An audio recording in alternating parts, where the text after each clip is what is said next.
va prendre une minute pour comprendre pourquoi on a pris plusieurs minutes pour comprendre comment passer de la forme algébrique à la forme trigonométrique. C'est parti pour la synthèse.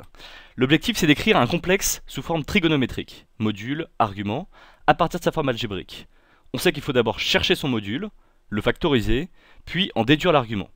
Donc un complexe sous forme algébrique s'écrit de façon générale A plus IB. Son module vaut donc racine de A2 plus B2, et on trouve une valeur M pour son module.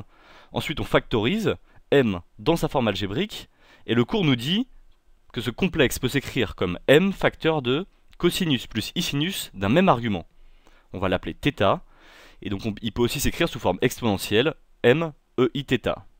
Comment trouver θ? Eh bien on connaît les 5 valeurs usuelles du cercle trigonométrique, 0, pi sur 6, pi sur 4, pi sur 3 et pi sur 2.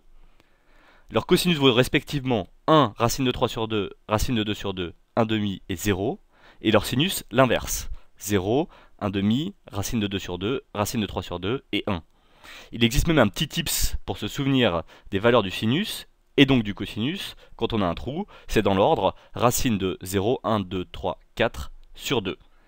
Ces valeurs connues correspondent à un cosinus et un sinus positifs, A et B positifs. Et on sait les placer. On a 1, I, et même moins 1, moins I, qui valent respectivement EI0, EI pi sur 2, EI pi, EI moins I pi sur 2. Ça, c'est les valeurs à connaître absolument par cœur. Et dans l'ordre, pi sur 6, pi sur 4, pi sur 3. Comment faire maintenant quand on a des valeurs négatives?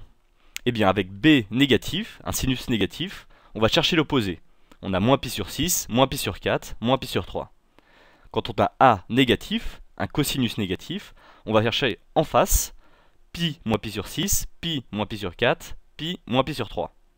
Et avec A et B négatif, cosinus et sinus négatif, on est dans le quart opposé, moins pi plus pi sur 6, moins pi plus pi sur 4, moins pi plus pi sur 3.